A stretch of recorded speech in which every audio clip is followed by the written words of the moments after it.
Hello दोस्तों, कैसे हैं आप सब। दोस्तों मैं हूं सीए पंकज सरावगी और आज की वीडियो में हम डिस्कस करने वाले हैं सीए में इंटर के लिए इंस्टीट्यूट ने मॉडल क्वेश्चन पेपर रिलीज कर दिए हैं। अभी सेट 1 रिलीज किया है जून 2024 एग्जाम के लिए और आज हम operation management and strategic management का जो मॉडल क्वेश्चन पेपर सेट 1 जून 2024 के लिए इंस्टीट्यूट ने रिलीज किया है उसका आज हम सॉल्यूशन डिस्कस करने वाले हैं। अगर आपने हमारे चैनल को सब्सक्राइब नहीं कर रखा है तो कर लीजिए, क्योंकि हम ऑलरेडी कॉस्ट अकाउंटिंग का एमक्यूपी सेट 1 का सॉल्यूशन अपलोड कर चुके हैं। ओएमएसएम का आज हम डिस्कस करने वाले हैं। इसके बाद एफएमबीडीए मैनेजमेंट अकाउंटिंग का भी आने वाला है और सीएमए फाइनल स्टूडेंट्स के लिए एससीएम और एसएफएम का भी हम लेकर आ रहे हैं। इसके अलावा मैराथन्स हमारे अपलोड हो रहे हैं चैनल पे। ऑलरेडी हम कॉस्ट अकाउंटिंग का मैराथन 1-2 अपलोड कर चुके हैं, ओएमएसएम का मैराथन 1 और 2 अपलोड कर चुके हैं, एफएमबीडीए का 1 और 2 हम ऑलरेडी अपलोड कर चुके हैं, मैनेजमेंट अकाउंटिंग का ऑलरेडी हम अपलोड कर चुके हैं, एससीएम के आने वाले हैं, एसएफएम के आने वाले हैं। फ्री टेस्ट सीरीज चल रही है हमारी मोबाइल ऐप के थ्रू, तो फ्री टेस्ट सीरीज अगर आप देना चाहते हो जिसमें काफी सारे टेस्ट हो भी चुके हैं तो डिस्क्रिप्शन बॉक्स में हमारा मोबाइल ऐप का लिंक गिवन है, वहां से आप फ्री टेस्ट सीरीज का बेनिफिट ले सकते हो। और आज जो मैं आपको ये ओएमएसएम का पेपर डिस्कस करवाने वाला हूं, अगर आपको इसके पीडीएफ नोट चाहिए तो भी हमारे मोबाइल ऐप में जाकर आपको ये पीडीएफ सॉल्यूशन मिल जाएगा। देखो, ये जो ओएमएसएम का एमक्यूपी सेट 1 रिलीज किया है, सबसे पहले मैं यही कहना चाहूंगा पेपर के पैटर्न में कोई चेंज नहीं है। दिसंबर 2023 में जिस पैटर्न में हमारा एग्जाम हुआ था, सेम पैटर्न में जून 2024 के लिए एमक्यूपी रिलीज हुए। इसका मतलब सिंपल इंस्टीट्यूट हमें यह बताना चाहता है कि दिसंबर 23 का जो एग्जाम का पैटर्न था, सेम पैटर्न वो जून 24 में भी फॉलो करने वाले हैं। हमें पता है कि 3 घंटे हमें पेपर को सॉल्व करने के लिए मिलते हैं। 100 नंबर का हमें पेपर अटेम्प्ट करना होता है, जिसमें सेक्शन ए जो है वो कंपलसरी रहता है, जिसमें आपको 15 एमसीक्यू दिए जाते हैं 2-2 मार्क्स के, तो 30 मार्क्स का तो आपको ये अटेम्प्ट करना होता है। इसके बाद जो सेक्शन बी होता है उसके अंदर आपको एनी 5 क्वेश्चन अटेम्प्ट करने होते हैं आउट ऑफ 7 और हर क्वेश्चन 14 मार्क्स का होता है, जिसमें अगर मैं थोड़ा सा प्रैक्टिकल थ्योरी आपको एनालाइज करवाऊं तो सर सेकंड जो क्वेश्चन है वो पूरा का पूरा थ्योरी दे दिया। थर्ड में क्या किया, 7 मार्क्स का थ्योरी और 7 मार्क्स का प्रैक्टिकल दे दिया। फिर फोर्थ जो है उसमें आपको 7 मार्क्स के प्रैक्टिकल दे दिए और फिफ्थ जो है उसमें भी आपको 7 मार्क्स के प्रैक्टिकल दे दिए। और उसके अलावा क्वेश्चन नंबर 6, 7, 8 जो है वो आपको थ्योरेटिकल दे दिए। रीजन बीइंग सर एसएम में से पूछना था, स्ट्रेटेजिक कॉस्ट मैनेजमेंट में से पूछना था इनको। तो सिंपल सी अगर मैं बात करूं तो हमें पता है कि सर एसएम तो थ्योरेटिकल है ही। बात आती है प्रैक्टिकल की, तो ओएम के अंदर आपको एक 7 मार्क्स का थ्योरी अटेम्प्ट करना पड़ेगा, जो अगर मैं कहूं कि क्वेश्चन नंबर 2 आप स्किप कर दो क्योंकि आपके पास चॉइस है, 5 आपको अटेम्प्ट करने हैं 7 में से।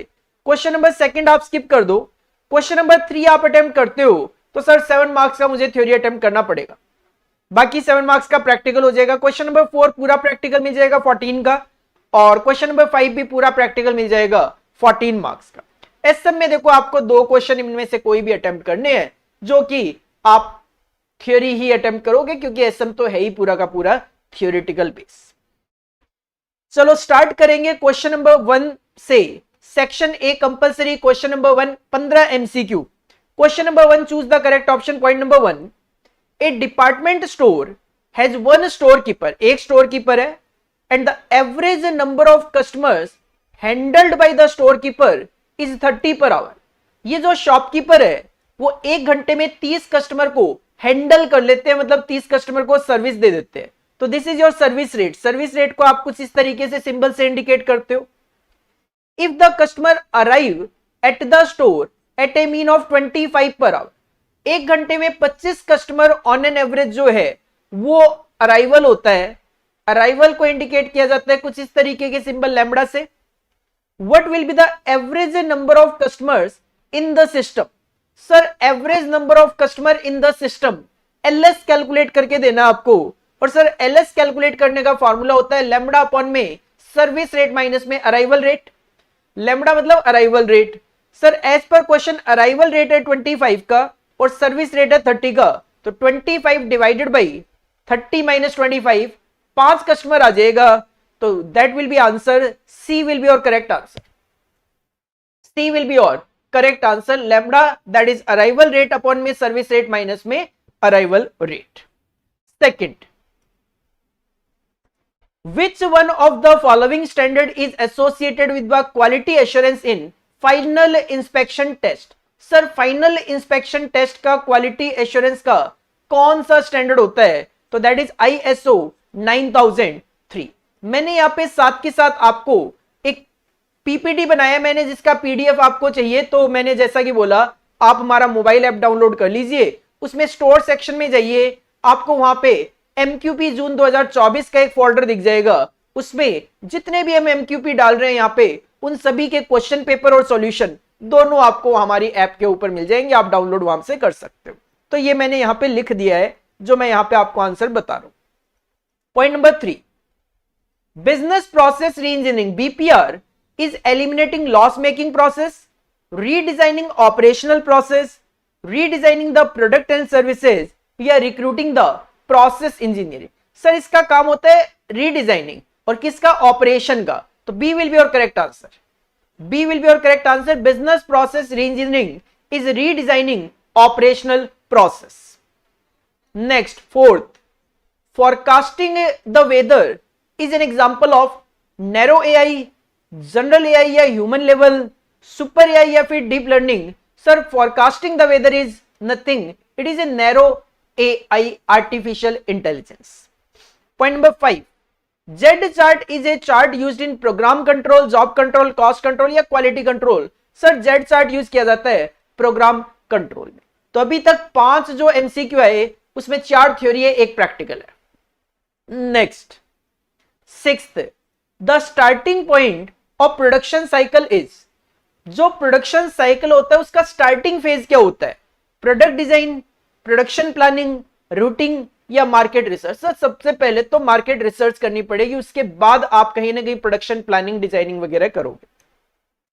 Next, point number 7, question number 7, the lead time is the time. Sir lead time होता है जब जिस दिन आप ऑर्डर प्लेस करते हो और वो मटेरियल जिस दिन आपको रिसीव होता है उसके बीच का time gap. To place holders for material, sir no. Time of receiving material, नहीं।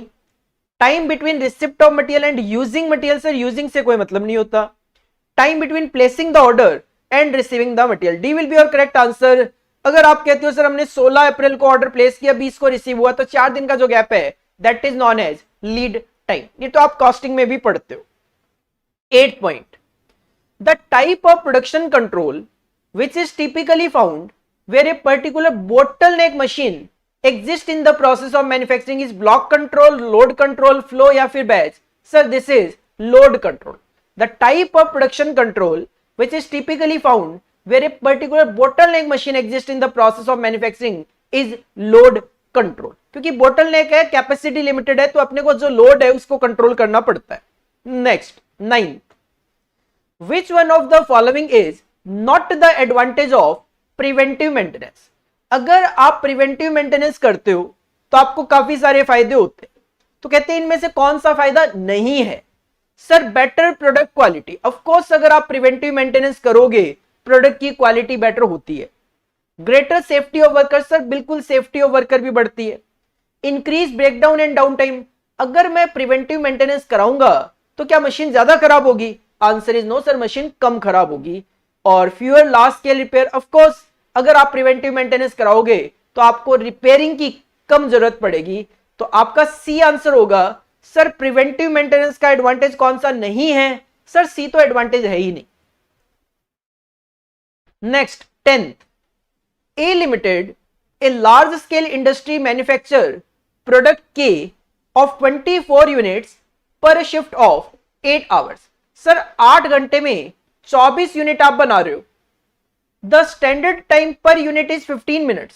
स्टैंडर्ड टाइम है 15 मिनट का एक यूनिट के लिए, इसका मतलब 1 घंटे में 4 यूनिट। अगर 15 मिनट में 1 यूनिट तो 60 मिनट 1 घंटे में 4 unit. What is the productivity of the पर शिफ्ट ऑफ 8 आवर्स? 4 यूनिट बनाने के लिए आपको बोला गया था 8 घंटे के हिसाब से 32 यूनिट आपको बनानी थी। आपको 32 बनानी थी लेकिन आपने बनाई कितनी है, केवल 24। तो सर 24/32 बोला था, 32 बनाने के लिए बनाई है 24, इसका मतलब 75% is your productivity. C will be your correct answer. C will be your correct answer. आपकी प्रोडक्टिविटी 75%। अभी तक हमने 10 एमसीक्यू जो देखे हैं उसमें 2 प्रैक्टिकल थे, बाकी 8 जो है वो थियोरिटिकल बेसिस पे चल रहे थे। Next 11th, the objective function of a linear programming problem LPP is z is equal to 3x1 plus 2x2। अगर x1 10 हो, x1 अगर 10 हो और x2 जो है वो 5 हो, तो कहते हैं z की वैल्यू क्या होगी? सर 30 और 10 40 हो जाएगी, सिंपल सी बात है। इसमें क्या करना है? 40 B will be your correct answer. इसमें तो कुछ था ही नहीं। Next 12th, a blank is a business unit in a growing market but not yet with high market share. Growing market में बिजनेस यूनिट है बट फिर भी आपका हाई मार्केट शेयर नहीं है। Sir this is the definition of question mark.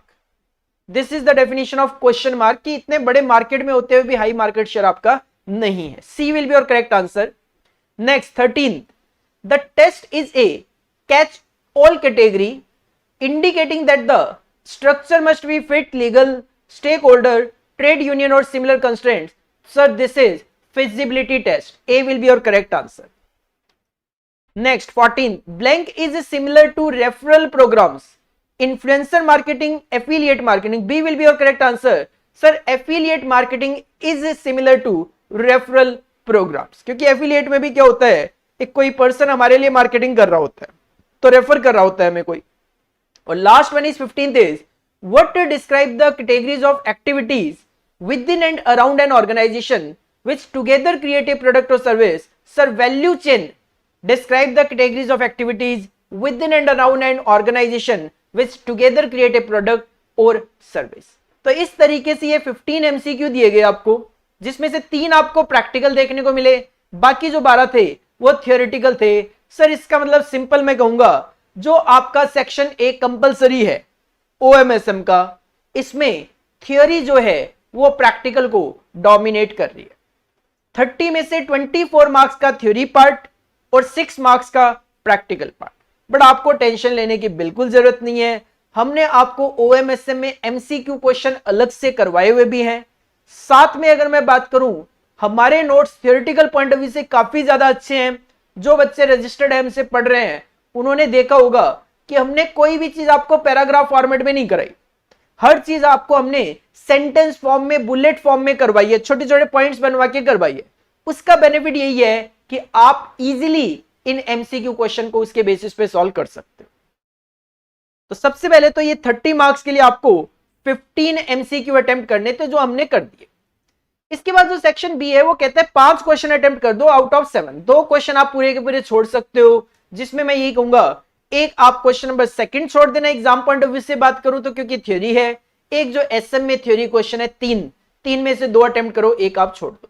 क्योंकि theoretical question अगर आप 7-7 नंबर के अटेम्प्ट करोगे, मार्क्स उसमें लाना बड़ा मुश्किल हो जाता है। हाँ जो मैंडेटरी है वो तो करनी पड़ेगी, लाइक एसएम में आपको 2 क्वेश्चन पूरे 28 नंबर के थ्योरी अटेम्प्ट करने पड़ेंगे। बट हमने आपको नोट्स इस तरीके से प्रोवाइड करवाए हुए हैं, जो भी हमारे रजिस्टर्ड स्टूडेंट है, कि सारी चीजें सेंटेंस फॉर्म में है, बुलेट फॉर्म में है, कोई भी चीजें पैराग्राफ फॉर्मेट में है ही नहीं। तो आप उनको रीड करोगे, आपको अगर किसी चीज के 10-15 पॉइंट दिए हुए हैं तो आप उसमें से 7-8-10 पॉइंट आराम से याद रख सकते हो। सेक्शन बी में 5 क्वेश्चन अटेम्प्ट करने हैं 7 में से, जिसमें क्वेश्चन नंबर 2 जो है उसका ए पार्ट कहता है enumerate the scope of operation management. Sir मेरा टारगेट जो है एमक्यूपी सॉल्यूशन में प्रैक्टिकल क्वेश्चन का सॉल्यूशन देना है। तो थ्योरी क्वेश्चन जो है सिंपली मैं आपको बता देता हूं, ऑपरेशन मैनेजमेंट का जो स्कोप है वो आपको आपके इंट्रोडक्शन टू ऑपरेशन मैनेजमेंट के टॉपिक में ही मिल जाएगा। आप अपना स्टडी मटेरियल पीडीएफ फॉर्म में डालिए और टाइप कीजिए स्कोप ऑफ ऑपरेशन मैनेजमेंट, आपको डायरेक्ट आंसर मिल जाएगा। वहां पे 8-10 पॉइंट आपको देखने को मिल जाते हैं। 7 नंबर की उसकी वेटेज है। सेकंड बी की मैं बात करूं तो explain the scope of total quality management. Sir TQM पूरा का पूरा टॉपिक है अपना टोटल क्वालिटी मैनेजमेंट का basics and certification tools. Sir उसमें आपको टोटल क्वालिटी मैनेजमेंट का स्कोप स्टार्टिंग में ही देखने को मिल जाएगा। 7 मार्क्स की वेटेज इसके लिए। तो थियोरिटिकल जो क्वेश्चन है वो ऑफ कोर्स मेरा टारगेट नहीं है ओएमएसएम में, मेन मेरा टारगेट है प्रैक्टिकल। एमसीक्यू जो होते हैं वो ठीक है, बट इनको लिखवाना पढ़वाना ये तो देखो आपको ही करना है। मैं पढ़ दूं मैं लिख दूं क्या फर्क पड़ता है। Next question number 3। Sir question number 3 का ए पार्ट भी थ्योरेटिकल है। कहते हैं discuss briefly the concept of preventive maintenance and its advantages. Economics of maintenance का जो चैप्टर है आपके सिलेबस में, economics of maintenance and spare parts management, उसमें इकोनॉमिक्स ऑफ मेंटेनेंस वाले पार्ट में प्रिवेंटिव मेंटेनेंस आपको देखने को मिल जाता है। उसमें स्टार्टिंग में आपको कॉन्सेप्ट भी दिख जाता है और उसके एडवांटेजेस भी देखने को मिल जाते हैं। 7 मार्क्स की वेटेज है, जिसमें 3 नंबर के लिए आपका कॉन्सेप्ट है और 4 नंबर के लिए आपको एडवांटेजेस मेंशन वहां पे करने हैं। इसके बाद हमें मिल जाता है क्वेश्चन नंबर 3 का B part, that is practical. Question number 3b, a manager has to decide about the number of machine to be purchased. एक मैनेजर है वो डिसाइड करना चाह रहे हैं कितनी मशीन खरीदे। उनके सामने 3 ऑप्शन है, या तो 1 मशीन खरीदेंगे या 2 खरीदेंगे या फिर 3 खरीदेंगे। And the data are given below. अगर 1 मशीन होगी तो आपकी फिक्स्ड कॉस्ट होगी 12,000 रुपए की और आउटपुट की रेंज होगी 0 से 300, मतलब 1 यूनिट से लेकर 300 यूनिट तक बनानी है, 1 मशीन पे बन जाएगी। नंबर ऑफ मशीन 2 अगर खरीदोगे तो फिक्स्ड कॉस्ट 15,000 होगी, आउटपुट आपका डबल हो गया, 600 यूनिट तक आप बना सकते हो।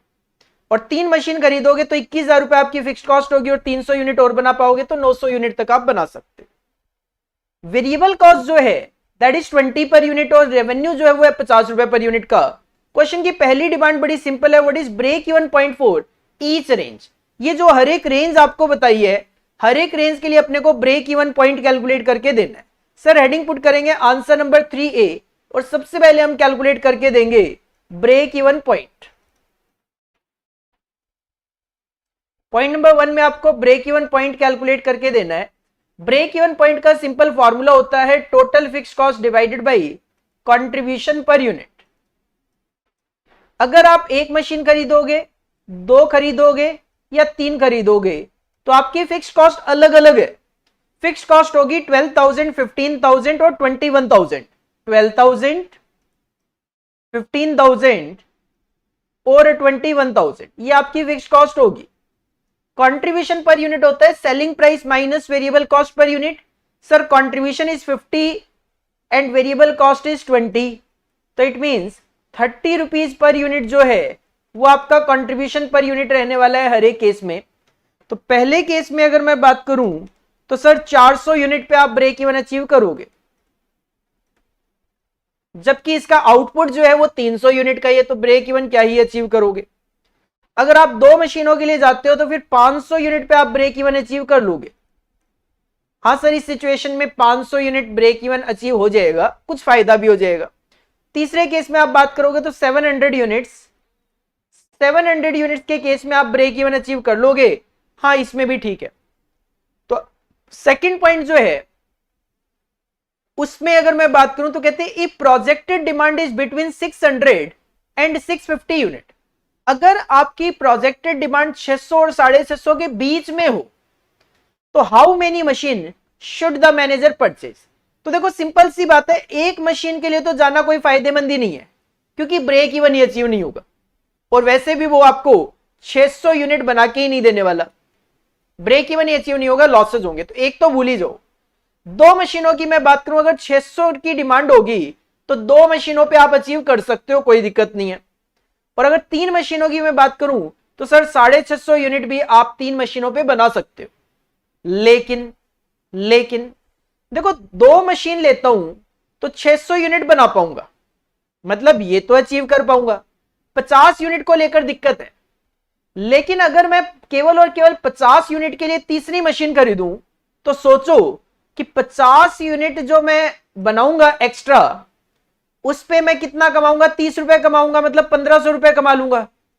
1500 रुपए कमा लूंगा, जबकि मेरी फिक्स कॉस्ट कितनी बढ़ेगी, 6000। तो सर तीसरी मशीन लेने पे तो आपको कहीं ना कहीं 4500 का नुकसान हो रहा है।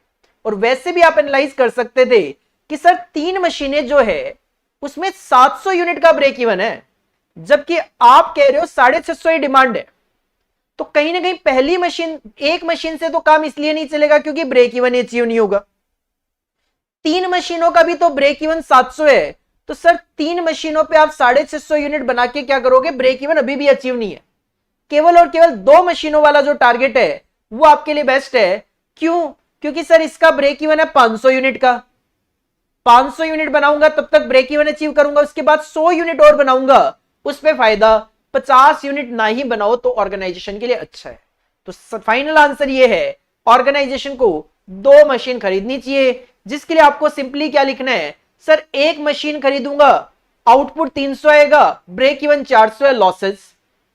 3 मशीन खरीदूंगा तो ज्यादा से ज्यादा डिमांड 650 की है, जबकि ब्रेक इवन 700 पे अचीव होता है, फिर से नुकसान।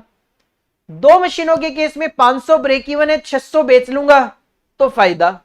तो सिंपल सी बात है, 2 मशीनें खरीदो और 600 से ऊपर जो 50 यूनिट की अगर आपको डिमांड लगती होगी तो उसको जाने दो, सैक्रिफाइस करो, वो आपके लिए ज्यादा बेटर है। तो इस तरीके से ये 7 मार्क्स का जो क्वेश्चन है ब्रेक इवन पॉइंट का, वो आप यहां पे अटेम्प्ट कर सकते हो। Next question, question number 4A। Question number 4 का जो पार्ट ए है वो आपको दिया गया असाइनमेंट के टॉपिक में से। A company is engaged in manufacturing 5 brands of packed snacks. एक कंपनी है जो कि 5 तरीके के स्नैक्स बनाती है, 5 ब्रांड है ये। It is having 5 manufacturing setups, और इनके 5 सेटअप्स हैं। Each capable of manufacturing any of its brand 1 at a time. आप किसी भी सेटअप में कोई भी स्नैक बना सकते हो। And the cost to make a brand on these setups vary according to the following table. और आपको इस टेबल में गिवन है कि सर किस ब्रांड को किस सेटअप पे बनाया जाए तो क्या कॉस्ट इनकर होगी। ये आपके पास कॉस्ट गिवन है, ध्यान देना। To the cost to make a brand on the setup vary according to the following table. तो ये जो लाइन है ये बाई मिस्टेक प्रिंटेड है, इसकी कोई रेलेवेंसी नहीं है। ब्रांड के नाम है B1, B2, B3, B4, B5 और सेटअप्स के नाम है S1, S2, S3, S4, S5। एक समझा देता हूं, अगर आप ब्रांड B1 सेटअप 1 पे बनाओगे 4 रुपए की कॉस्ट आएगी, सेटअप 2 में बनाओगे 6 रुपए की कॉस्ट आएगी, सेटअप 3 पे इट विल बी 7, सेटअप 4 पे 5 रुपए और सेटअप 5 पे 11 रुपए की कॉस्ट आएगी। सिमिलरली अगर आप कहते हो सर ब्रांड 4 जो है B4, अगर हम सेटअप 1 पे बनाएंगे 9 रुपीज की कॉस्ट आएगी, सेटअप 2 पे बनाएंगे 12 रुपीज की कॉस्ट आएगी, सेटअप 3 पे 7 रुपीज की कॉस्ट, सेटअप 4 पे 11 और सेटअप 5 पे 10 रुपए की कॉस्ट आएगी। इस तरीके से आपको इस टेबल में कॉस्ट गिवन है। अज्यूमिंग 5 सेटअप्स के नाम है S1, S2, S3, S4, S5 और 5 ब्रांड के नाम है B1, B2, B3, B4, B5। Compute the optimal assignment. अपने को असाइनमेंट करके देना हो product on this setup resulting in, cost को मिनिमम करना है और अपने को हंगेरियन मेथड यूज करना है। सर क्वेश्चन नहीं भी बोले तो हम असाइनमेंट के लिए जो मेथड पढ़ते हैं वो हंगेरियन मेथड ही नॉर्मली पढ़ा करते हैं। हेडिंग पुट करेंगे आंसर नंबर 4A और इस क्वेश्चन को सॉल्व करेंगे आंसर नंबर 4A, क्योंकि असाइनमेंट वगैरह के जो क्वेश्चन है जब तक साथ के साथ सॉल्व ना किया जाए तब तक समझ में नहीं आते। देखो असाइनमेंट का पहला स्टेप होता है रो ऑपरेशन। असाइनमेंट का पहला ऑपरेशन होता है रो ऑपरेशन। कितने ब्रांड है? 5 और कितने सेटअप? 5। तो ब्रांड के नाम है B1, B2, B3, B4 और B5। सिमिलरली सेटअप्स के नाम है S1, S2, S3, S4 और S5। आपके पास कॉस्ट गिवन है और रो ऑपरेशन में आपको क्या करना होता है, हर एक रो में मिनिमम एलिमेंट पिक करके उसको उस रो के सभी एलिमेंट में से माइनस करना होता है। तो B1 अगर पहली रो में मैं बात करूं तो मिनिमम एलिमेंट आपका 4, तो आपको हर एक एलिमेंट में से फर्स्ट रो के हर एलिमेंट में से 4 माइनस करना है। तो 4 - 4 0, 6 - 4 2, next 7 - 4 3, 5 - 4 1 and last one is 11 - 4 7। Similarly हर एक रो में आपको यही काम करना होता है। तो सेकंड रो में मिनिमम एलिमेंट है 3, तो सब में से 3 माइनस कर दो। 7 minus 3 4, 3 minus 3 0, 4 0, 6 minus 3 3, 9 minus 3 6,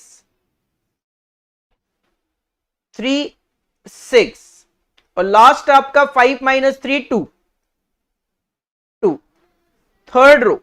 third row में मिनिमम एलिमेंट है 4, तो 8 माइनस 4 4, 5 माइनस 4 1, और 4 minus 4 0। 8 minus 4 4, 5 minus 4 1, and 4 minus 4 0, 6 minus 4 2, and 9 minus 4 5, 2 and 5।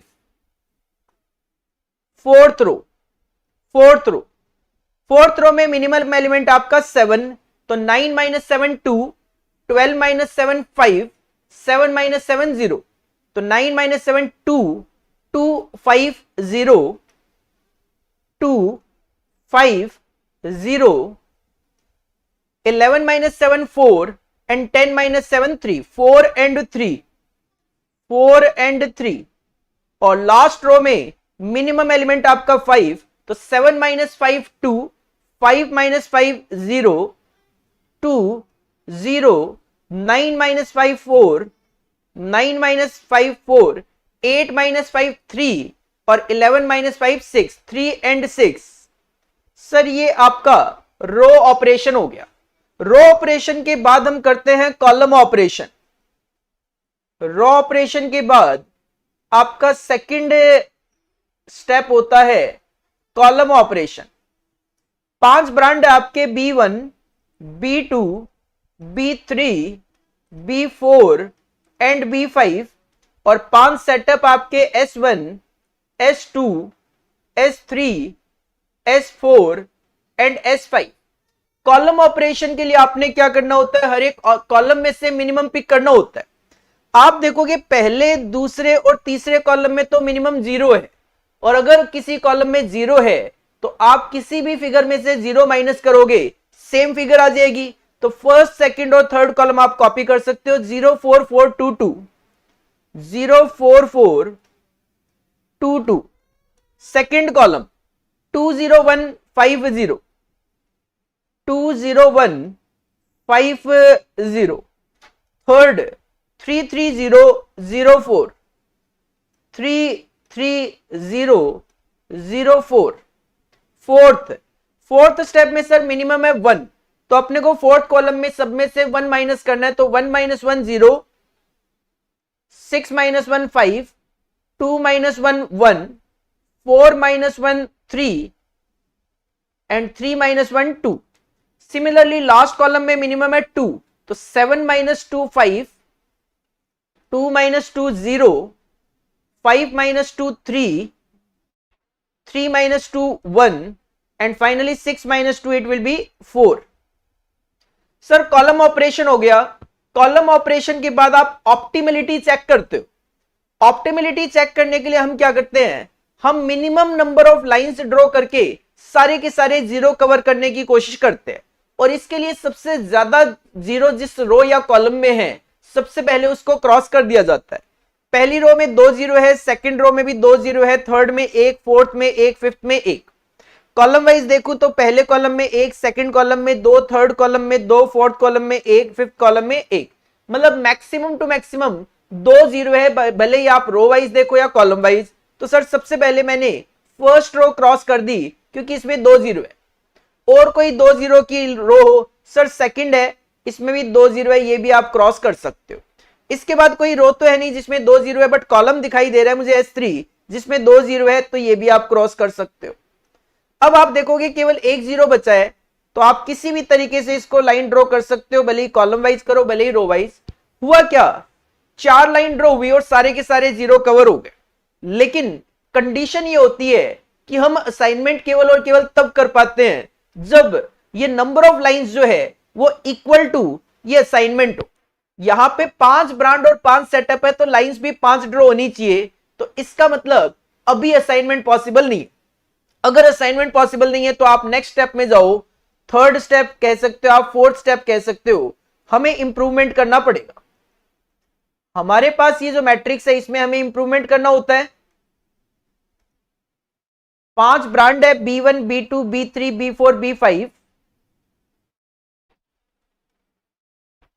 And 5 setups आपके S1 S2 S3 S4 and S5।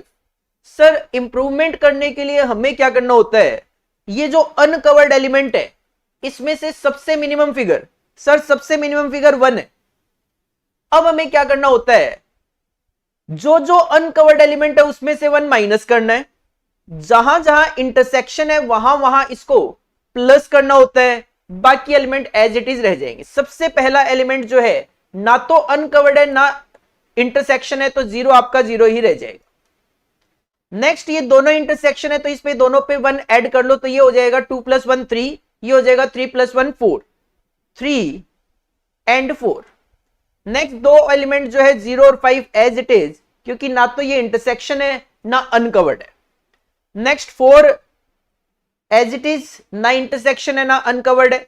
ये आपका इंटरसेक्शन है, ये भी इंटरसेक्शन है, तो 1 1 ऐड कर दो, 0 + 1 1, 3 + 1 4, 1 एंड 4। नेक्स्ट दो एलिमेंट जो है एज इट इज आ जाएंगे 5 और 0, क्योंकि ना तो अनकवर्ड है और ना ही इंटरसेक्शन है। सर नेक्स्ट अनकवर्ड है 4 - 1 3। इसके बाद नेक्स्ट दो जो है एज इट इज आ जाएंगे 1 और 0, देन 1 1 माइनस कर दो, ये हो जाएगा 0, ये हो जाएगा 2। Next 2 - 1 1, next as it is आ जाएंगे दो 5 और 0, देन 1 1 माइनस कर दो तो 2 और 0, और लास्ट अगर बात करें तो 2 - 1 1, ये एज इट इज आ जाएंगे 0 एंड 4, एंड 1 1 माइनस कर दोगे तो 1 और 3। सर इंप्रूवमेंट कर दिया हमने। इंप्रूवमेंट के बाद आपको दोबारा से ऑप्टिमलिटी चेक करनी होती है, तो दोबारा से लाइन ड्रॉ करेंगे सारे 0 को कवर करते हुए। पहली रो में 2 0, सेकंड में 1, थर्ड में 2, फोर्थ में 2, फिफ्थ में 1, कॉलम वाइज 1 1 2 2 2। सर 2 से ज्यादा तो कहीं नहीं है, तो सबसे पहले 2 2 0 वाली रो आप क्रॉस कर दो 1। इसके अलावा B3 में भी 2 थे, ये भी कर दी, B4 में भी 2 थे, ये भी कर दी। रो वाइज तो 2 2 मैंने कर दिया। अब कॉलम वाइज भी अगर देखूं तो सर कॉलम वाइज भी कहीं पे भी नहीं है, अब 1 1 0 ही दिखाई दे रहा है, तो 1 0 के लिए आप ये लाइन ड्रॉ करोगे और इस 0 को कवर करने के लिए ये लाइन ड्रॉ करोगे, तो सर 5 लाइन ड्रॉ हो गई हमारी। 5 ब्रांड सेटअप्स हैं और 5 ही आपकी लाइन ड्रॉ हो गई। इसका मतलब अब हम इसमें असाइनमेंट कर सकते हैं। तो असाइनमेंट करने के लिए आपको क्या करना पड़ेगा, ये जो स्लाइड है ये एज इट इज अपने को दोबारा से चाहिए, तो मैं इसकी डुप्लीकेट स्लाइड बना लेता हूं, आप इसी को कॉपी कर लो और इसी में हम फाइनल असाइनमेंट करेंगे। फाइनल असाइनमेंट करेंगे। फोर्थ स्टेप में हम अपना असाइनमेंट करेंगे। सर असाइनमेंट वहां किया जाता है जहां पे किसी भी रो या कॉलम में एक सिंगल 0 हो। B1 में देखूं 2 0 है, असाइनमेंट अभी नहीं कर सकते। B2 में एक सिंगल 0 है, तो आप B2 को यहां असाइन कर दो S5। B2 गया, S5 गया। पहली रो में 2 0 है अभी भी, थर्ड रो में अभी भी 2 0 है, फोर्थ में 1 है, आप यहां पे असाइनमेंट कर दो। B4 गया, S3 गया। B1 में अभी भी 2 0 है, B3 में 1 0 बचा, तो सर B3 को आप S4 दे दो। B3 एग्जॉस्ट हो गया, S4 भी एग्जॉस्ट हो गया। अब B1 में भी 1 0 बचा, तो B1 को सेटअप 1, B1 और S1 भी एग्जॉस्ट हो गए, फाइनली S2 बच गया B5 के लिए। ये आपने असाइनमेंट कंप्लीट कर दिया। मिनिमम कॉस्ट कैलकुलेट करके दे दो। सर मिनिमम कॉस्ट क्या होगी, मिनिमम कॉस्ट क्या होगी, तो B1 B2 B3 B4 and B5। आपने B1 को दिया है S1, अगर ब्रांड 1 सेटअप 1 पे बनाया जाएगा 4 रुपए की कॉस्ट आएगी, तो sir it will B 4। B2 को आपने असाइन किया है S5, B2 S5 सेटअप पे बनाया जाए, कॉस्ट आएगी ₹5 की, तो 5 रुपीज। ब्रांड 3 आपने दिया है सेटअप 4 के लिए, सेटअप 4 के लिए, तो ब्रांड 3 सेटअप 4 पे बनाओगे, कॉस्ट आएगी 6 रुपए की, 6 रुपए की। ब्रांड 4 जो है वो आप बनाने वाले हो सेटअप 3 पे, तो ब्रांड 4 अगर सेटअप 3 पे बनाया जाए, it will B cost 7 rupees, 7 rupees. और ब्रांड 5 जो आप बनाने वाले हो सेटअप 2 पे, ब्रांड 5 अगर सेटअप 2 पे बनाया जाए, कॉस्ट आएगी 5 रुपए की। तो सर टोटल जो कॉस्ट आने वाली है दैट इज मिनिमम कितना, 27 रुपीज की आपकी कॉस्ट आने वाली है। इस तरीके से आप ये 7 मार्क्स का जो असाइनमेंट का क्वेश्चन है वो सॉल्व कर सकते थे। वन टाइम आपको इसमें इंप्रूवमेंट करने की जरूरत पड़ रही है। इजी क्वेश्चन था, अगर आप असाइनमेंट रिवाइज करके गए हो तो, और असाइनमेंट का रिवीजन लेक्चर हमने ऑलरेडी अपने यूट्यूब चैनल पे अपलोड करा हुआ है, अगर आपने नहीं देखा है तो देख लीजिए। इस तरीके का इजीली क्वेश्चन आप उस केवल रिवीजन को देखकर भी अटेम्प्ट कर सकते हो। इसके बाद क्वेश्चन नंबर 4 का जो बी पार्ट था वो आपको दिया गया सिमुलेशन के टॉपिक में से 7 मार्क्स की वेटेज के लिए। Question number 4B, an automobile production line turns out about 100 cars a day. एक ऑटोमोबाइल प्रोडक्शन लाइन है जिस पे आप 100 कार बनाते हो डेली बेसिस पे, but deviations occur owing to many causes. लेकिन ये 100 कार जो है वो उसमें डेविएशन आ जाते हैं, मतलब कम भी बना सकते हो, ज्यादा भी बना सकते हो, वो डिपेंड करता है, कोई भी रीजन हो सकता है। The production is more accurately described by the probability distribution given below. तो आपको जो एग्जैक्ट प्रोडक्शन है वो प्रोबेबिलिटी के थ्रू दिया गया। कहते हैं प्रोडक्शन पर डे 95 से लेकर हम 100 तक कर सकते हैं, प्रोबेबिलिटीज ये है 95 से लेकर 105 तक कर सकते हैं, प्रोबेबिलिटीज ये गिवन है। Finished cars are transported across the bay at the end of each day by ferry. हम क्या करते हैं, जो कार कंप्लीट हो जाती है बाय फेरी, हम उसको गोडाउन में एक तरीके से भेज देते हैं। If the ferry has a space for only 101 car, हमारे पास जो फेरी है उसमें 101 कार की कैपेसिटी है, उसमें 101 कार आप लेके जा सकते हो। Calculate what will be the average number of cars waiting to be shift and also calculate what will be the average number of empty space on the ferry on the boat. तो कहते हैं बताओ on an average कितनी cars को wait करना पड़ेगा shipping के लिए। सिंपल सी बात है, प्रोडक्शन ज्यादा होगा अगर 101 से, तो कार को वेट करना पड़ेगा। और बताओ कि average number of empty space कितना होगा बोट में, अगर प्रोडक्शन 101 कार से कम होगा तो फिर फेरी बोट जो है वो खाली जाएगी आपकी, वो बताना है। Use following random numbers to simulate the data provided above. ये आपके पास 1 2 3 4 5 6 7 8 9 10 11 12 13 14 15 आपको 15 रैंडम नंबर्स प्रोवाइड करवाती है। ये जो क्वेश्चन है ये इंस्टीट्यूट ने अपने स्टडी मटेरियल में से कॉपी पेस्ट किया है, जिसकी वजह से इसका जो सॉल्यूशन है वो मैं आपको इंस्टीट्यूट के मैट में से ही करवा रहा हूं। सिंपल, सबसे पहले तो आप statement of random number range बनाते हो, तो सर आप सबसे पहले तो 95 से लेकर 105 तक प्रोडक्शन कॉपी कीजिए और इनकी प्रोबेबिलिटी कॉपी कर लेंगे। ये प्रोडक्शन हमने कॉपी कर लिया 95 से लेकर 105 तक, प्रोबेबिलिटीज कॉपी कर ली है, और प्रोबेबिलिटीज का जो टोटल होता है वो हमेशा 1 होता है।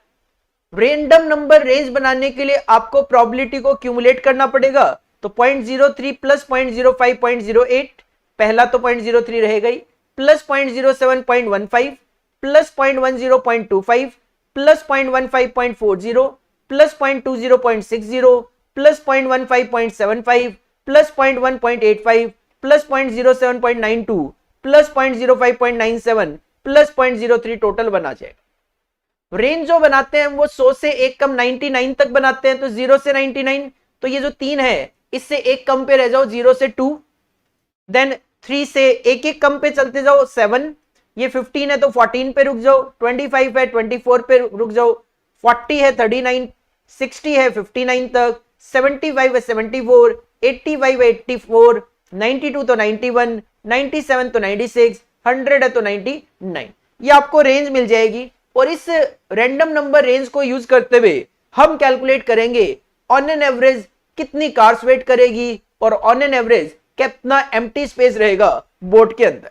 इसके लिए आपको स्टेटमेंट ऑफ सिमुलेशन बनाना पड़ेगा और हमारे पास जो रैंडम नंबर गिवन थे वो 15 गिवन थे, तो हमने यहाँ पे डे जो ले लिए वो 15 ले लिए, 1 2 3 4 5 6 7 8 9 10 11 12 13 14 15, क्योंकि हमारे पास रैंडम नंबर 15 थे।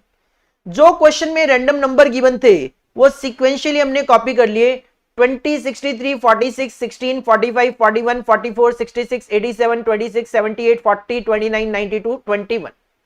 और इस रैंडम नंबर को देखकर और रेंज को देखकर हम इजीली यहां पे अपना प्रोडक्शन लिख सकते हैं। सर 20 सिंपल मैं कहूं सर 0 से लेकर 2 तक अगर कोई भी रैंडम नंबर है तो प्रोडक्शन 95 होने वाला है। क्या यहां पे 0 से लेकर 2 तक कुछ है? Sir answer is no. 3 से लेकर 7, 3 से लेकर 7, सर 3 से लेकर 7 नंबर नहीं है। 8 से 14, 8 to 14, 8 to 14, 8 to 14 भी यहां पे कोई नंबर नहीं देखने को मिल रहा। 15 to 24, सर 15 to 24 में आपका प्रोडक्शन कितना है? 98 का। तो 15 to 24 की अगर हम बात करें तो 20 इसमें कवर हो जाएगा 98 प्रोडक्शन, 15 to 24 में 16 कवर हो जाएगा 98 प्रोडक्शन, 15 to 24 21 भी कवर हो जाएगा 98 का प्रोडक्शन। इसके बाद 25 से 39, 25 से 39, सर 26 आएगा। आपका प्रोडक्शन कितना है इसमें? 99 का, 99 का। 15 से 29, सर ये भी आ जाएगा 99 का प्रोडक्शन। नेक्स्ट 25 से 39 था। Next 40 to 59, sir 40 to 59, 40 to 59 में 100 ये आ जाएगा। 40 to 59 100, 40 to 59 100, 40 to 59 100। इसके बाद 60 to 74, सर 60 to 74 में 101 आ जाएगा। 60 ये भी आपका पिछले में कवर हो गया था। 66 भी इसमें आ जाएगा 101 में सर बस। देन 75 to 84, 75 to 84 में 78 आ जाएगा 102 बस। 85 to 91, 85 to 91 में 103 आ जाएगा। नेक्स्ट 92 to 96 104 ये आ जाएगा। ये पहले ही हो चुका था। इस तरीके से आप प्रोडक्शन लिख लोगे। हमने इतना इतना प्रोडक्शन किया और हमारे जो बोट है उसमें 101 कार जा सकती है। मैंने प्रोडक्शन किया 98 का, मैंने प्रोडक्शन किया 98 का, तो बोट में 98 कार रखूंगा तो वहां पे एम्प्टी स्पेस रह जाएगा 3 का। 101 कार बनाई, 101 भेज दूंगा, 101 ही कैपेसिटी है। ना तो कार को वेट करना पड़ेगा ना ही बोट खाली जाएगी। नेक्स्ट 100 कार मेरे पास है, बोट में स्पेस है 101 का, सर बोट में एक कार का स्पेस खाली रहेगा। कार है 98, स्पेस है 101 का, फिर से बोट में 3 कार का स्पेस खाली रहेगा। कार है 100 तो बोट में एक का स्पेस खाली, 100 एक का खाली, 100 एक का खाली। 101, सर 101 कार है, स्पेस भी 101 का ही है, कोई दिक्कत वाली बात ही नहीं है। ना तो कार वेट करेगी ना बोट खाली जाएगी। 103, सर कार है 103, स्पेस है 101 का, इस बारी 2 कार को वेट करना पड़ेगा। 99 कार है, स्पेस है 101 का, सर 2 कार वेट करेगी। 102 एम्प्टी जाएगी बोट में, एम्प्टी खाली जाएगी 2 कार का स्पेस। 102 कार है, स्पेस 101 का ही है, सर कार को वेट करना पड़ेगा 1। 100 कार है, स्पेस 101 का है, सर 1 कार का स्पेस खाली। 99 कार है तो 2 का स्पेस खाली। 104 है तो सर 3 कार को वेट करना पड़ेगा। कार 98 है, स्पेस 101 का, 3 कार का स्पेस खाली।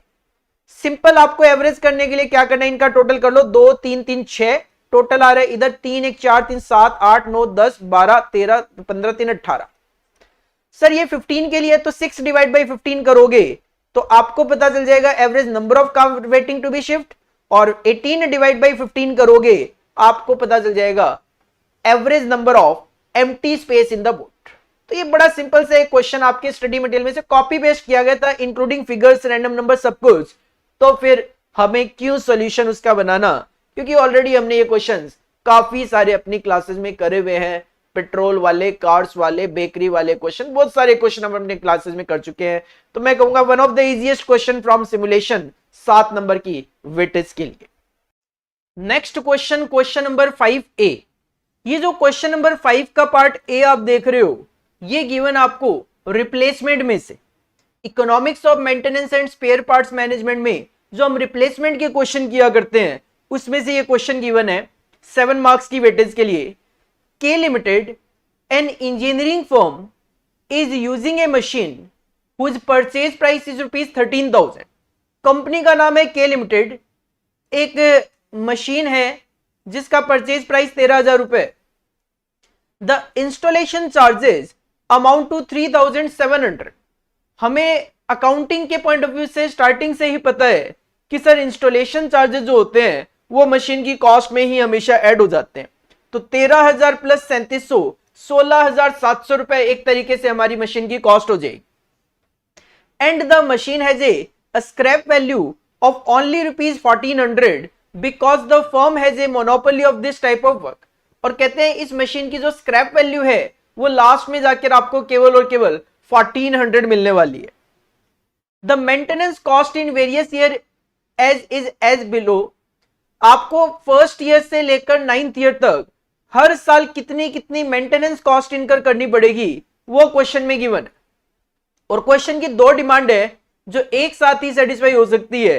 पहली डिमांड है determine how many years should the machine be replaced on economic consideration. मतलब कॉस्ट को ध्यान में रखते हुए बताओ कितने सालों में हमें मशीन को रिप्लेस कर देना चाहिए। Assuming that machine replacement can be done only at the year and. और आप ये मान के चलो कि मशीन जो है वो लास्ट में ही रिप्लेस हो सकती है, ईयर खत्म होने के बाद ही रिप्लेस हो सकती है। मतलब ये खर्चा आपको इनकर करना पड़ेगा। अगर आप कहते हो पहले साल में 300, तो 300 रुपए मेंटेनेंस खर्च करने के बाद आप मशीन रिप्लेस कर सकते हो। Compute what will be the average cost of replacement. Last में आपको एवरेज कॉस्ट ऑफ रिप्लेसमेंट भी बताना है। तो इसके लिए हम नॉर्मली एक स्टेटमेंट ऑफ कॉस्ट बनाते हैं। टॉप पे हम लिख दिया करते हैं कि हमारी मशीन की कॉस्ट क्या है, 13,000 रुपए परचेज प्राइस है और 3700 रुपए इसका इंस्टॉलेशन, तो 16,700 रुपए नेट कॉस्ट है। इसको बेचकर क्या मिलने वाला है, 1,400 रुपए। देन हम बनाते हैं अपना स्टेटमेंट ऑफ एवरेज कॉस्ट। पहले कॉलम में लिखते हैं ईयर, दूसरे कॉलम में मेंटेनेंस कॉस्ट, तीसरे कॉलम में क्यूमुलेटिव मेंटेनेंस कॉस्ट, फोर्थ में हम लिखते हैं cost of machine minus scrap value, कि सर ये मशीन की कॉस्ट थी, ये आपको मिल जाएगा, तो ये नेट मशीन की कॉस्ट आ जाएगी। देन नेक्स्ट कॉलम में हम लेते हैं टोटल कॉस्ट। टोटल कॉस्ट क्या होता है, ये जो मशीन की cost minus scrap value machine की कॉस्ट, और ये जो मेंटेनेंस कॉस्ट का क्यूमुलेशन है, इन दोनों को ऐड करोगे आपको आपका टोटल कॉस्ट मिलेगा। और लास्ट में आप एवरेज या एनुअल कॉस्ट निकालोगे जब आप टोटल कॉस्ट को डिवाइड करोगे ईयर से। जब आप टोटल कॉस्ट को डिवाइड करोगे ईयर से, तो आपको यहां पे आपका average cost that is annual cost मिल जाएगा। सबसे पहले हम कॉपी कर लेते हैं 1 से लेकर 9 साल तक, 1 2 3 4 5 6 7 8 9। सबसे पहले तो 1 से लेकर 9 साल तक आप कॉपी कर सकते हो। देन जो क्वेश्चन में मेंटेनेंस कॉस्ट गिवन है उसको कॉपी कर लो, 300, 850, 1300, 1900, 2600, 3300, 4200, 6000 और 7500। ये दो तो क्वेश्चन से कॉपी पेस्ट हो गया। सर इसके बाद जो मेंटेनेंस कॉस्ट है उसका क्यूमुलेशन करना है। 300 plus 850 1150 plus 1300 2450 plus 1900 4350 plus 2600 6950 plus 3300 10250 plus 4200 14450 plus 6000 2450 plus 7500 27950। Then हम मशीन की नेट कॉस्ट लिखते हैं। मशीन की नेट कॉस्ट का मतलब है आपने 13,000 में मशीन खरीदी, इस पे 3700 रुपए इंस्टॉलेशन के लगा दिए, 16,700, और लास्ट में आपको 1400 मिल जाएगा, तो आपकी नेट कॉस्ट आएगी 15,300 की। चाहे आप कोई सी भी साल में इसको रिप्लेस करना, आपकी जो मशीन से रिलेटेड नेट कॉस्ट है वो 15,300 ही आएगी। देन आप cumulative maintenance cost that is column number 3 और कॉलम नंबर 4 दोनों का एडिशन करोगे तो आपको आपकी टोटल कॉस्ट फाइंड आउट होती रहेगी।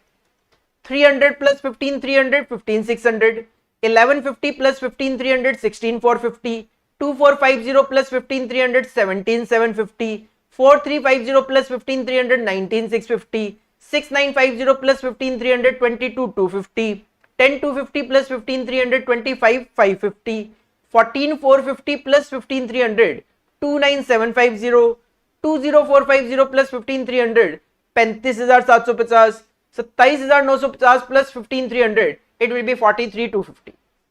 जब आप टोटल कॉस्ट को ईयर से डिवाइड करोगे आपको आपकी average that is annual cost मिल जाएगी। 15,600 divided by 1 15,600, 16,450 divided by 2 8,225, 17,750 divide by 3 5,917, 19,650 divide by 4 4,913, 22,250 divide by 5 4,450, 25,550 divide by 6 4,258, 29,750 divide by 7 4,250, 35,750 divide by 8 4,469, 43,250 divide by 9 4,806।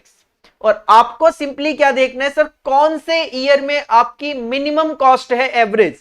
Sir minimum average cost जो है वो आपकी 4,250 है, ये वाली। तो हमारा आंसर होगा कि मशीन जो है 7th ईयर में रिप्लेस करनी चाहिए। पहले पॉइंट का आंसर तो ये है, how after how many years, sir 7 years के बाद आपको मशीन रिप्लेस करनी चाहिए। एवरेज कॉस्ट क्या होगी सर, एवरेज कॉस्ट होगी 4,250 per annum. This is the simple answer. और इस तरीके के काफी सारे क्वेश्चन हम अपनी क्लासेस में ऑलरेडी करते हैं। तो सेम कॉपी पेस्ट तरीके से एक क्वेश्चन आपको यहां पे दिया गया, आंसर नंबर 5A। इसके बाद जो क्वेश्चन नंबर 5B दिया गया वो आपको दिया गया प्रोजेक्ट प्लानिंग एंड कंट्रोल, जिसको हम नेटवर्क एनालिसिस CPM PERT के नाम से भी जानते हैं। Question number 5B, this is the last question of operation management. इसके बाद सारे के सारे SM के क्वेश्चन है, थ्योरेटिकल क्वेश्चन है। Question number 5B, B Limited has recently won a contract for the installation of a die casting machine and its associated building construction work at a local factory of large national firm of electronic engineers. Project manager has listed down the activities in the project as under. आपको activity identification given है, alphabetically भी given है ABCDEFGHIJ, और numerically भी given है 1 to 2 जाना है, 2 से 3 2 to 4 2 to 5 3 to 5 4 to 5 5 to 6 6 to 7 6 to 8 7 to 8। Preceding activity given है, एक्टिविटी ए से 3 एक्टिविटी जाएगी BCD, देन B से E, C से F, देन DEF तीनों से G, देन G से HB IB और H से J, और सबका ड्यूरेशन गिवन है। सर क्वेश्चन का एक नेटवर्क डायग्राम बना के दो, पॉसिबल पाथ बताओ और क्रिटिकल पाथ बताओ। ठीक है, एक साथ ही सारे काम हो जाएंगे। सर सबसे पहले तो आप नेटवर्क बनाओगे। सबसे पहली एक्टिविटी आपकी रहेगी एक्टिविटी ए, ऑलरेडी मैंने बनाया हुआ है। सबसे पहली आपकी एक्टिविटी रहेगी एक्टिविटी ए, नंबरिंग बाद में हो जाएगी, पहले अल्फाबेटिकली देख लो। Sir this is the activity A, this is the activity A. Then आपने क्या करना था, एक्टिविटी ए से 3 एक्टिविटीज निकालनी थी BCD। तो आपने कुछ इस तरीके से निकालना पड़ेगा कि ए से B एक्टिविटी, ए से D एक्टिविटी और ए से C एक्टिविटी। देन क्वेश्चन ने कहा कि B से E जाना है, B से E जाना है, तो B से आपको एक एक्टिविटी निकालनी है यहां पे, that is activity E, activity E, और C से F,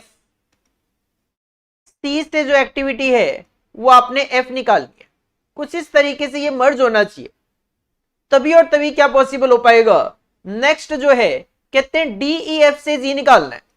तो सर ये जो पॉइंट है, ये जो इवेंट है वो D का इवेंट भी है, E का भी है और F का भी है, तो DEF से आपने G एक्टिविटी निकालनी है।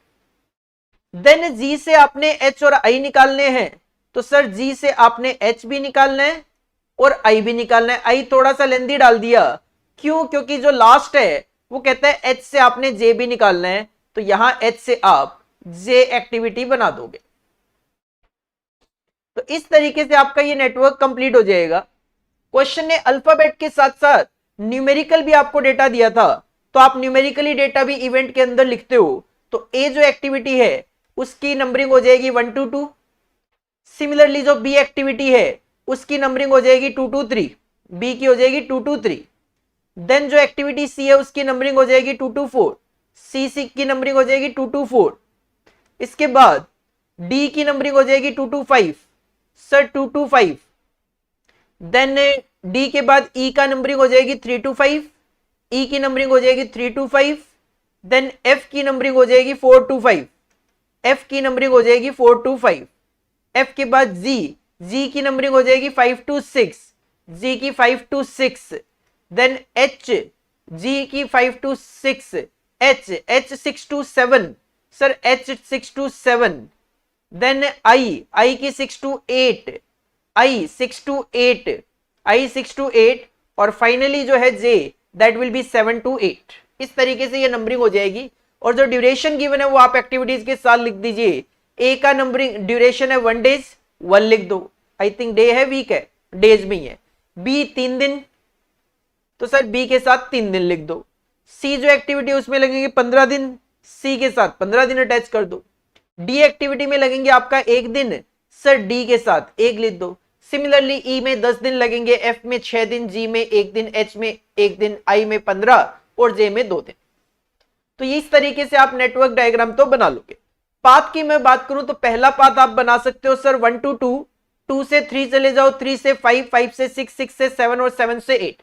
अगर आप ऐसा करोगे तो आपका टाइम लगेगा 1 3 4 10 14 प्लस 1 15 प्लस 1 16 प्लस 2 18। तो पहला पाथ बन जाएगा 1 2 3 5 6 7 8 18 डेज का। दूसरे पाथ की मैं बात करूं तो आप 1 to 2, 2 से 3, 3 to 5, 5 to 6 से सीधा 8 की तरफ आ जाओ, तो आपको टाइम लगेगा 1 + 3 4 प्लस 10 14 प्लस 1 15 प्लस 15 30 डेज। तो सेकंड आपका बन जाएगा 30 डेज का पाथ। तीसरा पाथ आप ले सकते हो सर 1 से 2, 1 से 2, 2 से 5, 5 से 6, 6 से 7, 7 से 8। तो इसमें ड्यूरेशन हो जाएगा 1 + 1 2 plus 1 3 plus 1 4 plus 2 only 6 days. 6 दिन आएगा, ये 5 नहीं आएगा। 1 2 3 4 और 2 6 दिन आएगा, 6 डेज, 6 डेज। इसके बाद फोर्थ पाथ आप ले सकते हो 1 से 2, 2 से 5, 5 से 6, देन 6 to 8। तो इसमें 1 + 1 2 प्लस 1 3 प्लस 15 18 डेज का टाइम ड्यूरेशन हो जाएगा। फिफ्थ पाथ आप ले सकते हो सर 1 से 2, 2 से सीधा सीधा इधर 4 आ गए, देन 5, देन 6, देन 7, देन 8। तो इसमें टाइम लग जाएगा 1 + 15 16 plus 6 22 plus 1 23 plus 1 24 plus 2 26 days का टाइम लग जाएगा। और फाइनली लास्ट पाथ बनेगा आपका 1 से 2, 2 से 4, 4 से 5, 5 से 6, 6 to 8 सीधा। तो फिर 1 + 15 16 प्लस 6 22 प्लस 1 23 प्लस 15 38। और सर क्रिटिकल पाथ वो पाथ होता है जिसमें सबसे ज्यादा टाइम लगता है। तो 38 डेज का ये जो पाथ है, 6th one, that will be your critical path. तो this was the question asked from project planning and control network analysis CPM पर 7 नंबर की वेटेज के लिए ये एग्जाम में आपका क्वेश्चन पूछा गया। तो इस तरीके से जो ओएम का पार्ट था वो आपको गिवन था। इसके बाद इन्होंने क्वेश्चन नंबर 6 7 8 जो दिए वो तीनों के तीनों क्वेश्चन एसएम के हैं, और हमें पता है सर एसएम थ्योरेटिकल होता है। और जैसा कि मैं आपको बार बार बोल रहा हूं, ये जो 3 क्वेश्चन है इसमें से आप कोई भी 2 अटेम्प्ट करो, क्योंकि एक क्वेश्चन नंबर 2 हमने ऊपर छोड़ दिया था थ्योरी होने की वजह से, एक आप इसमें से छोड़ दो, तो 2 क्वेश्चन आपको इसमें से अटेम्प्ट करने पड़ेंगे। हर क्वेश्चन 7 मार्क्स की वेटेज का है। एक बार रीड कर दूं अगर थ्योरेटिकल क्वेश्चन नंबर 6 का part A. A typical business firm usually consider 3 type of strategy, explain. B में कहते हैं explain various application areas of internet of things. नया टॉपिक ऐड किया आपके सिलेबस में, ओल्ड सिलेबस में नहीं होता था। 7th में एक ही बात करें तो Robert Linneman and Rajan Chandran have suggested that a 7-step process in contingency planning. Normal है, ये क्वेश्चन काफी बार एग्जाम में पहले भी आ चुका है। In this context discuss in brief what are the said steps of contingency planning. 7b की बात करें तो analyse the 4 sorts of business as given, BCG matrix mention करना है। 8 में बात करें तो 8 का पहला पार्ट है A part, discuss what do you understand by BPR, business process engineering बताना है क्या होता है। Examine what are the important reason to lead an organisation to undertake reasoning क्यों करनी पड़ती है, उसके लिए रीजन बताइए। और लास्ट जो क्वेश्चन है, examine with examples why do we need the strategic business unit. Sir SBU का क्वेश्चन नॉर्मली हर बार देखने को मिलता है, तो ये दो क्वेश्चन तो काफी फेमस है, contingent planning, strategic business unit. Even BPR भी नॉर्मली आपको हर बार एग्जाम में देखने को मिलता ही मिलता है। तो अगर आप थोड़ा सा पास्ट एग्जामिनेशन पेपर्स को भी ध्यान में रखेंगे तो एसएम जो है उसमें 50% वी कैन से, जैसे अगर मैं बात करूं तो इसमें हमें 2 क्वेश्चन अटेम्प्ट करने थे, तो 2 क्वेश्चन में अगर मैं 7 और 8 के लिए जाऊं तो सर 8 जो है इसके दोनों ही पार्ट बार बार रिपीटेशन होते रहते हैं, और 7 में भी पहला जो इवन बीसीबीसी मैट्रिक्स भी देखो कोई नया क्वेश्चन नहीं है। तो कहीं ना कहीं आप अगर पास्ट एग्जामिनेशन पेपर्स देखोगे थोड़ा सा, तो आप एसएम वाला जो पार्ट है इजीली पास्ट एग्जामिनेशन के बेसिस पे भी अटेम्प्ट किया जा सकता है।